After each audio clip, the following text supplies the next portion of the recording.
오늘 주보에 있는 말씀의 제목을 한번 읽어볼까요? 시작. 네, 말씀을 제목은 전 설교 준비하면서 맨 마지막에 정하는데 이거 한마디로 뭐라고 정해 볼까 이렇게 생각을 하게 돼요. 그래서 이 말씀을 묵상하고 설교를 마무리하고 나서 저 안에 도전되는 저에게 주는 딱 한 가지 문구가 그저 있는 그대로 이런 말이 딱 떠오르더라고요. 그래서 제목으로 지었는데 왜 이 도전이 이 말씀이 오늘 본문을 통해서 저에게 왔는지 여러분과 함께 나누기 원합니다. 성경은요 늘 우리에게 가만히 있으라고 말씀하십니다. 잠잠히 있으라고 명령하십니다. 분명히 성경에 기록된 말씀 시편 46편 10절의 말씀인데 여러분 잘 아실 거예요. 이르시기를 너희는 가만히 있어 내가 하나님 됨을 알지어다. 내가 문 나라 중에서 높임을 받으리라. 내가 세계 중에서 높임을 받으리라 하시도다. 여기서 말씀하시는 가만히 있어, be still, 잠잠히 있다라는 것. 어찌 보면 물리적으로는 아무 행동도 하지 않고 내 뜻과 내 생각 모든 것은 잠시 멈추어 있는 상태, 가만히 있는 상태, 잠잠히 있는 상태를 하나님께서는 우리에게 요구하시고 또 때로는 명령하십니다. 분명히 성경에 기록된 하나님의 말씀입니다. 그런데 중요한 것은 우리에게 왜 가만히 있으라고 하는가? 그 목적입니다. 하나님은 우리에게 가만히 있으라라고 명령하실 때 그 이유를 무엇이라고 말씀하십니까? 하나님을 드러내기 위함입니다. 가만히 있어야 내가 누구인지 너가 알 수 있다라고 하시는 것이 하나님의 말씀인 것입니다. 이것을 가만히 들여다보면 복음의 핵심도 이와 같습니다. 여기에 있는 여러분 중에 여러분이 예수 그리스도의 구원을 받기 위하여 어떤 조건이나 노력이나 여러분의 의가 있었다면 한번 손을 들어보시면 좋겠습니다. 아무것도 없었음을 우리는 알고 있습니다. 우리가 구원받기 위하여 돈을 냈습니까? 우리가 구원받기 위하여 열심히 공부를 했습니까? 구원받기 위하여 우리가 어떤 노력을 했느냐 말입니다. 그저 우리에게 허락하신 그 십자가의 구원이 우리에게 있을 때 가만히 있어야지만, 다시 말하면 아무것도 하지 않은 상태에서 하나님께서 그저 우리에게 주신 것이 무엇이다? 바로 구원이라는 사실입니다. 그러니 이것은 예수님의 구원의 복음의 핵심과 일맥상통합니다. 하나님께서 우리에게 가만히 있으라고 한 이유는 하나님께서 어떤 분이신지를 드러내시기 위한 것처럼 예수 그리스도께서 우리에게 허락하신 그 구원은 우리가 그저 그 복음 앞에 가만히 있을 때 아무것도 할 수 없는 존재라는 것을 우리가 인식하고 고백할 때 그 구원이 우리에게 임했다라는 사실입니다. 그러니 성경을 통틀어서 하나님은 그의 자녀들 백성들에게 늘 한결같이 가만히 있으라, 잠잠히 있으라 라고 말씀하십니다. 그런데 우리가 살아가는 이 세상의 가르침, 가치는 이와는 상반됩니다. 세상은 무엇이라고 말합니까? 가만히 있으면 어떻게 된다? 좀 극단적으로 말하면 죽는다고 말합니다. 뒤처진다고 말하죠. 도태된다고 말합니다. 실패자, 패배자라고 말하는 것이 세상의 가치입니다. 우리가 그것을 살면서 늘 경험합니다. 얼마나 이 세상의 문화, 또 기술 얼마나 빠릅니까? 요즘에 저도 식당에서 조금 이제 어려워지기 시작했는데 키오스크가 너무 어렵더라고요. 뒤에 사람 있으면 더 어려워져요. 잘못 누르면 처음으로 가요. 아이고 그러면서 속에서 부글부글 끓고 또 사람은 없어요. 주문을 받아주면 좋겠는데 기계만 앞에 떡하니 있으니 너무 어렵더라고요. 앞으로 내일 또 어떤 것이 변화되고 어떤 것이 또 광속과 같이 발전되고 바뀔지 모르겠습니다. 우리가 발딛고 사는 이 세상의 모습이 이와 같아요. 그러니 여러분, 세상은요 늘 우리에게 푸시하고 있습니다. 빨리 그 속도, 그 발전에 따라가야지만, 즉 가만히 있으면 너는 죽을 수밖에 없으니 그것에 따라가도록 노력해야 한다라고 세상은 말하고 있습니다. 제가 예전에 이제 전도사 때 사역을 하면서 어떤 아이 가정을 경험한 적이 있는데 그 아이가 7개의 학원을 다닌 걸 봤어요. 뭐 국영수는 기본이고 피아노, 태권도, 미술, 한자, 제가 기억하기에 또 뭐가 있었나? 뭐 하여튼 해서 그 아이가 학교 숙제까지 마치고 나서 끝나는 시간이 몇 시냐면 새벽 1시, 2시에. 그리고 나서 아침에 일어나서 또 등교하고 학교 끝나자마자 또 학원으로 막 돌고 집에 와서 씻고 또 숙제하면 새벽 1, 2시. 그 삶을 매일 사는 것을 볼 수 있어요. 그 가정에 제가 깊숙이 들어가지 못했지만 추측해본 바 그 어머니가 그 아이에게 무엇이라고 말했을까? 아마도 힘들어하는 그 아이를 향해서 이렇게 말하지 않았을까요? 네가 지금 이것을 따라가지 않으면 힘들어. 친구들한테 뒤처져. 그러니 힘들어도 조금만 참고 이걸 하자라고 말하지 않았을까라는 생각을 해보게 됩니다.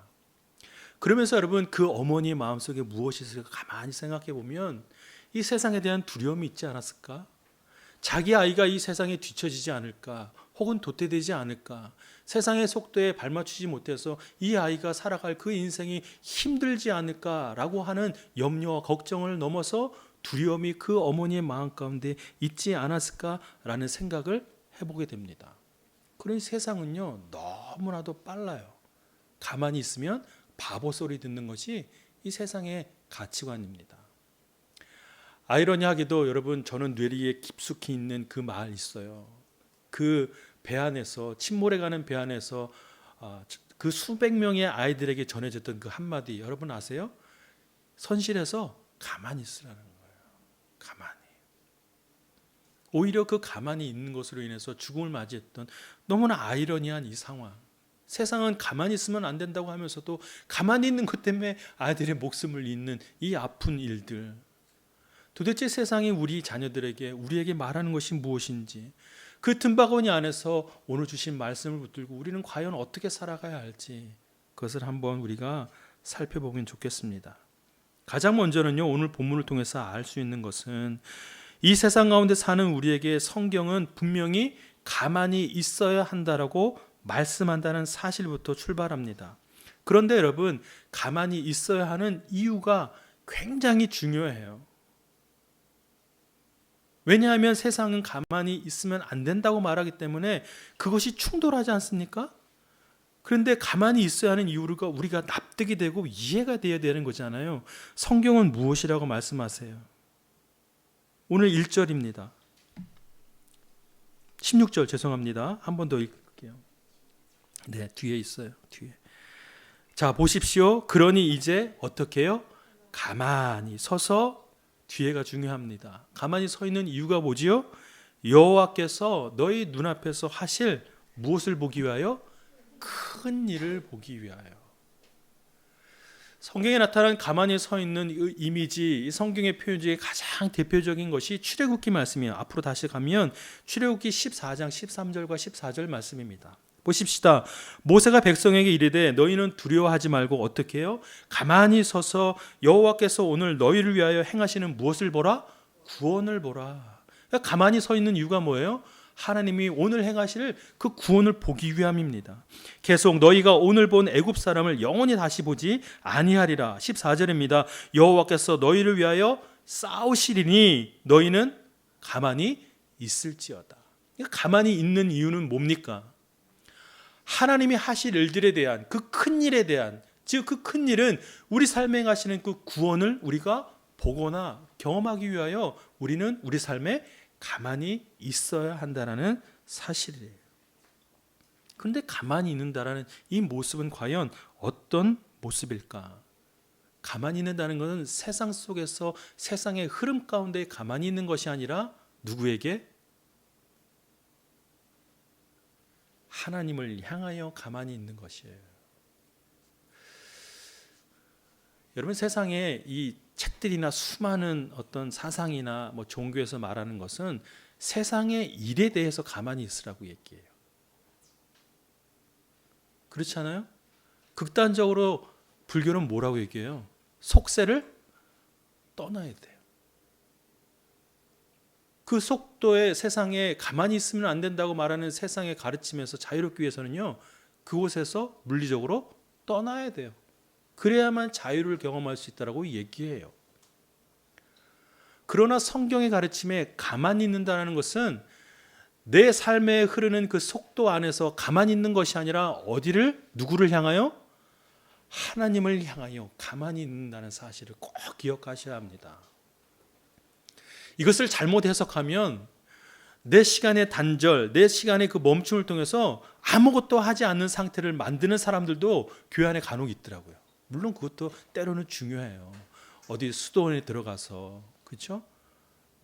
하나님 앞에 잠잠히 기도하고 이런 행위들도 굉장히 중요하지만 이런 물리적인 행위가 아니라 성경에서 말씀하시는 가만히 있는다는 것은 하나님을 향하여 가만히 있는 상태. 그때 비로소 우리는 무엇을 발견할 수 있다?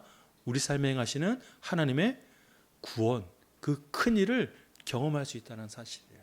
다시 앞으로 돌아갑시다. 그 아이를 거침없이 학원으로 돌려보내는 그 어머니에게 있어서 가만히 있는다는 것은 뭘까요?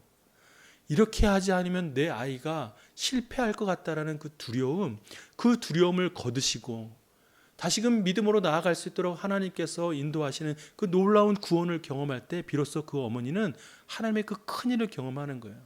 그러기 위해서는 하나님 앞에 나아가야 합니다. 하나님 앞에 서야겠죠.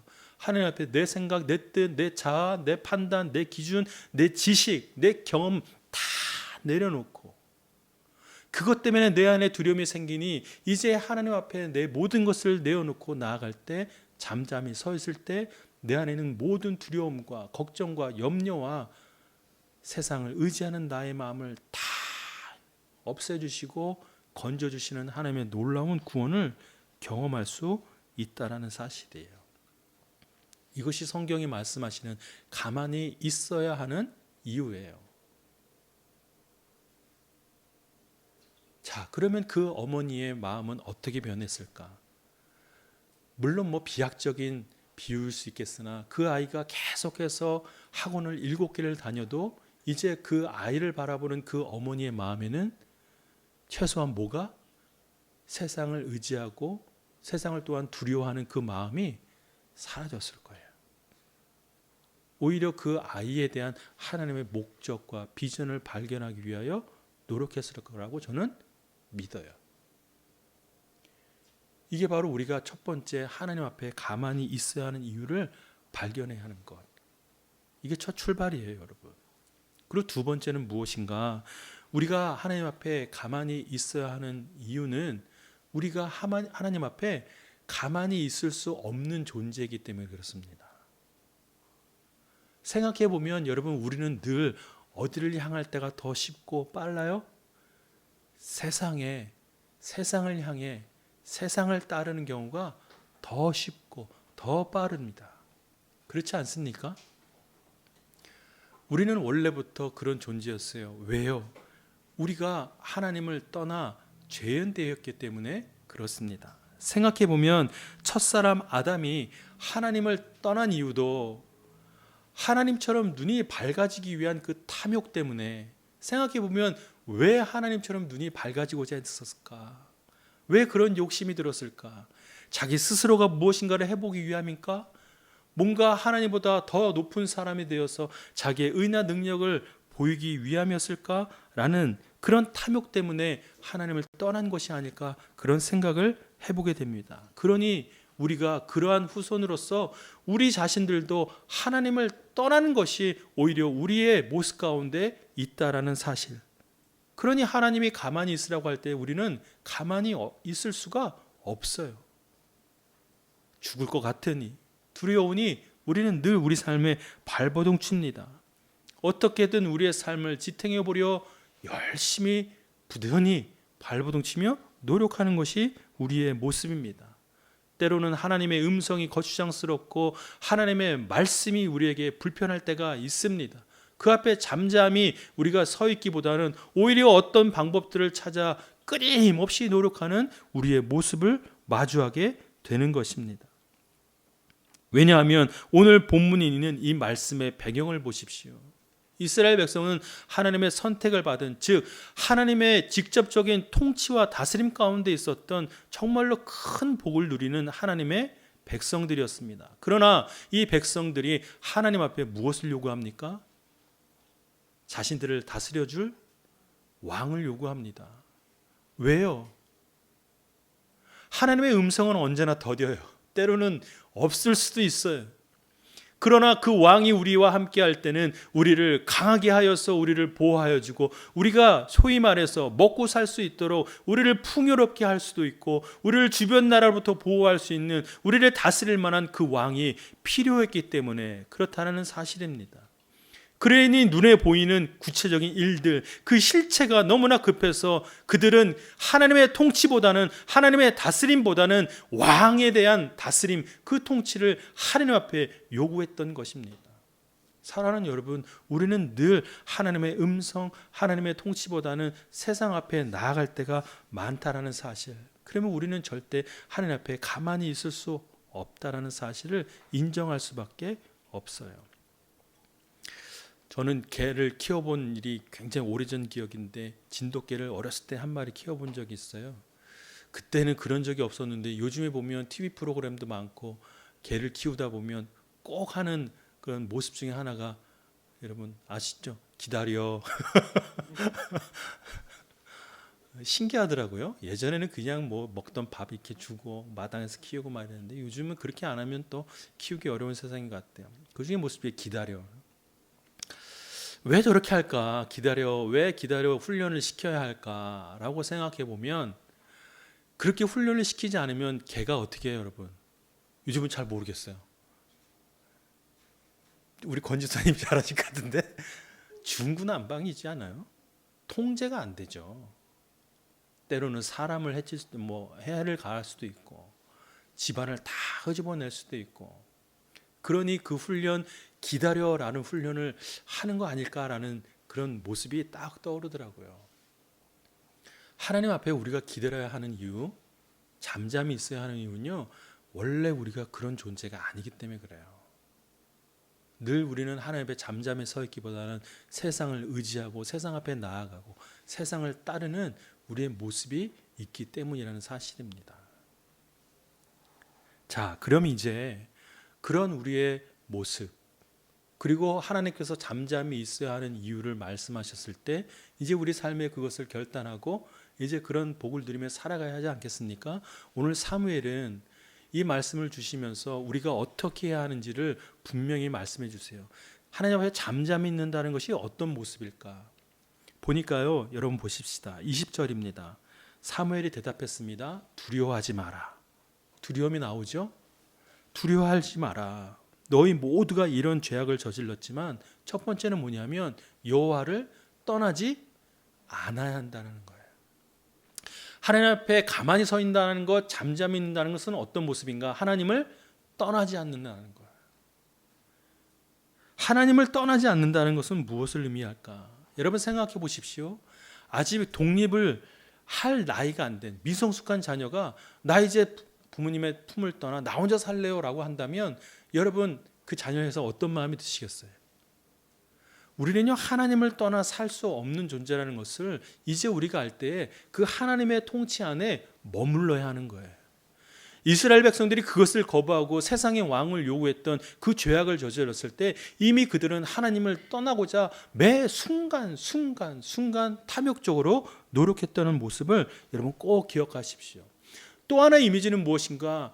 자신에게 허락될 그 유산을 미리 받아 이제 고향 아버지의 품을 떠난 그 탕자의 모습을 보십시오. 그 탕자는요, 아버지의 품을 떠나면 안 됩니다. 준비도 안 됐을 뿐더러 떠나면 안 되는 그런 존재였어요. 아담 또한 마찬가지입니다. 하나님을 떠나지 않는 것이 곧 하나님 앞에 서 있는 것이라는 사실을 꼭 기억하십시오. 자, 그러면 하나님을 떠나지 않는다는 것은 이제 내가 교회를 매번 빠지지 않고 교회를 나오는 건가? 아니에요. 하나님을 떠나지 않는다는 것은 하나님의 말씀 앞에 서 있다라고 믿음의 결단을 하는 것입니다. 하나님의 말씀이 나를 다스리시고 나를 인도한다는 사실 앞에 내가 믿음으로 인정하며 나아가는 삶의 모습인 거예요. 내가 교회를 떠나는 것이 하나님을 떠나는 것이 아니에요. 내 마음 가운데 이제 내 삶의 주인 되어서 나와 함께 하시는 그 하나님을 인정하고 고백하며 사는 삶, 그것이 바로 하나님을 떠나지 않는 삶이에요. 비록 교회를 열심히 나오고 교회에 열심히 봉사하여도 내 안에 하나님을 모시지 않고 세상이 가득하고 내 자아가 내 안에 가득하다면 이미 그 사람은 하나님을 떠난 사람이라는 사실을 꼭 기억하십시오.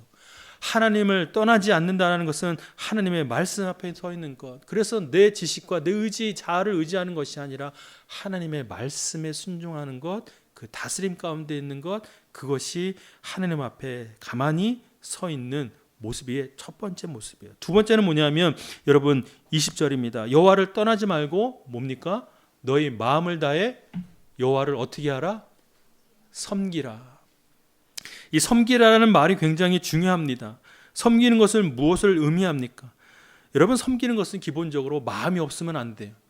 마음이 온전하지 않으면 섬김을 다할 수 없는 것이 섬김의 본질이에요. 모습입니다. 영어 성경에서는 이 섬김을 무엇이라고 말하면 서브라고 얘기합니다. 서브. 우리가 잘 아는 말 있잖아요. 서비스. 그래서 식당 같은 데 가면 우리 음식을 이렇게 날라다 주고 우리가 불편한 것이 없는지 섬겨주는 사람이 하는 행위를 우리는 뭐라고 얘기해요? 보통 서빙이라고 얘기하잖아요. 서비스. 근데 이것을 여러분 다른 말로 뜻할 때가 있는데 우리가 하나님 앞에 드리는 예배를 때로 무엇이라고 얘기해요? 서비스라고 얘기해요. 아니, 우리가 감히 하나님을 섬겨? 히브리어로 말하는 그 아바드의 의미처럼 하나님을 봉사하고 하나님을 섬긴다고? 그게 가능한가? 우리는 그렇게 할 수 없는 존재인데 그것을 여러분 예배라고 얘기하고 그것을 서비스라고 얘기하는 단 한 가지 이유는 뭐냐면 그 하나님을 섬길 때에 우리에게 요구되는 딱 한 가지가 있는데 그게 뭐냐면 마음을 다하는 거예요. 내가 하나님 앞에 마음을 다하면 어떻게 해서든지 하나님 앞에 봉사하려고 하나님을 섬기려고 노력하는 것이 우리의 서비스의 모습이에요. 그러니 예배를 우리는 서비스라고 얘기합니다. 오늘 말씀에 나오는 것처럼 우리가 하나님 앞에 가만히 서 있는다는 것은요, 다시 말하면 하나님 앞에 마음을 다하는 거예요. 앞서 말한 것은 하나님을 떠나지 않는 것은 오히려 우리의 믿음의 수동적인 모습을 말한다면 이것은 적극적으로 이제 하나님 앞에 내 마음을 다 드리고자 하는 능동적인 표현이라고 할 수 있겠습니다. 어떻게 하면 하나님이 기뻐하실까? 어떻게 하면 내 삶을 하나님께서 사용하실까? 어떻게 내가 하나님의 뜻을 순종하여 내 삶 가운데 살아갈까라고 하는 나의 마음을 다한 모습 말입니다. 여러분이 사랑하는 사람을 누군가를 섬길 때 그 마음에 있는 다함이 있는 것처럼 우리가 하나님 앞에 가만히 서 있다는 것은 내 마음을 다 드린다는 의미입니다. 세 번째로는 21절 말씀입니다. 하나님 앞에 가만히 서 있다는 것은 무엇을 뜻하는가? 한번 같이 읽읍시다. 시작.